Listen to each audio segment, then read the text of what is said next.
Reka tubirizeho nshuti bavandimwe bakurikiye igiciro tugiye kubwiriza uyu mugoroba wa none.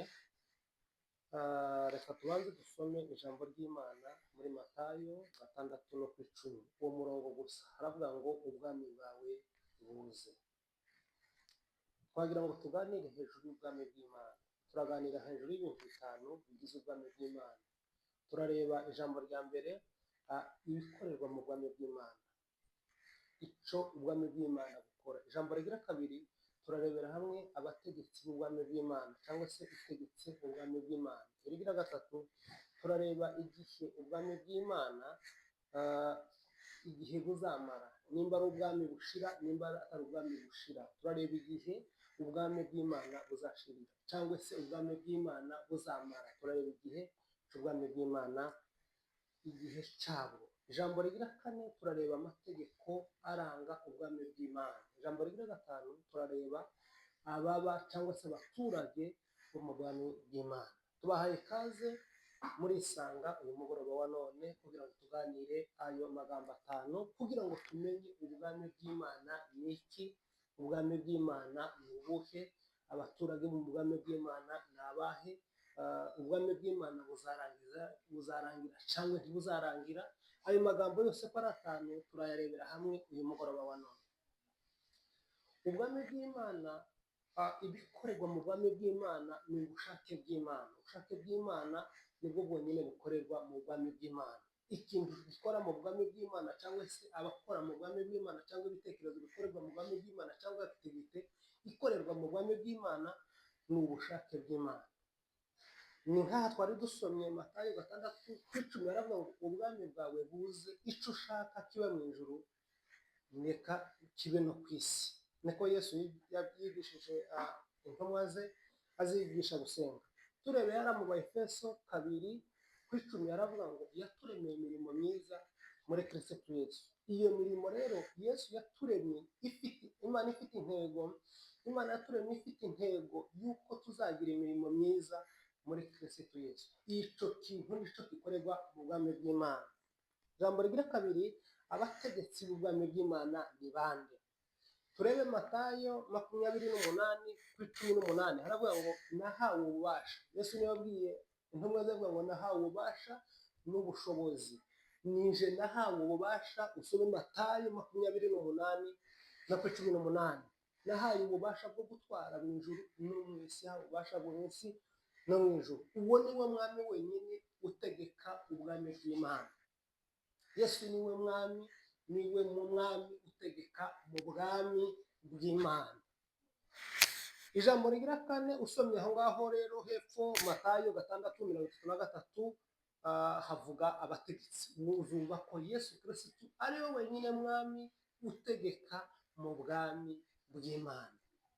Ijambo rigira gatatu, igihe ubwami buzarangira, igihe ubwami bw'Imana buzamara. Daniyeli yigeze kububona 2:44. Musome igitabo cya Daniyeli 2:44, yaravuze ngo Imana izimika ubundi bwami, ubwo bwami ntibuzarangira, ubwo bwami buzamenagura ubwo bwami bwose bwo ku isi. Ni ukuvuga ngo ubwo bwami ni ubwami butazashira.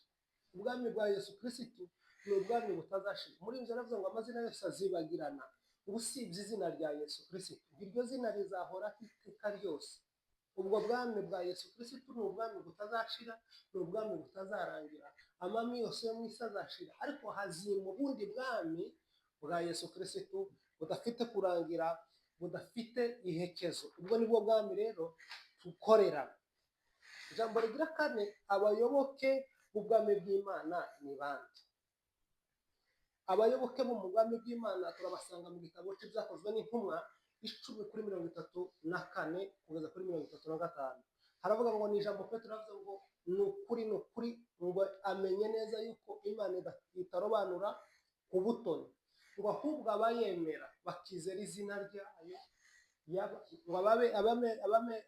abayemera bose ngo bazitwa abana b'Imana. Ni ukuvuga ngo ubisome mu gitabo cy'ibyakozwe n'intumwa 10:34-35.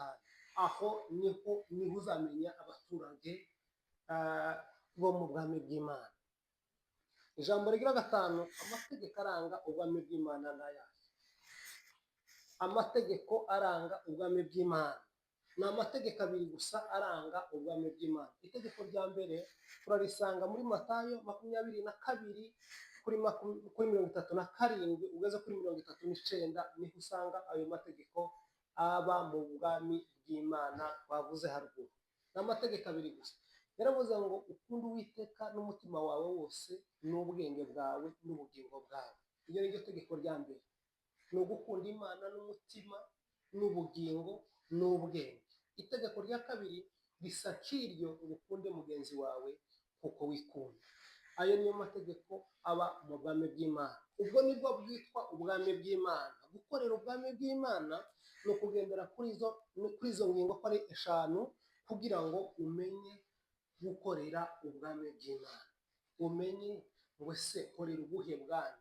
Niba uzuza izo ngingo, abo bantu bameze gutyo nta rubanza ruzabacirwa. Ni ukumenya umwami wawe ninde, ni ukumenya ubwami, abategetsi b'ubwami, ni ukumenya ngo se mu bwami bakora iki, ni ukumenya itegeko riba mu bwami bw'Imana. Mugire ibihe byiza, turabakunda mwese, mukomeze mugubwe neza, dukorere Imana, dukorere ijuru, dukorere ubwami butazashira, ubu bwami bwose bwo ku isi buzarangira, ibi byose dufite bizarangira.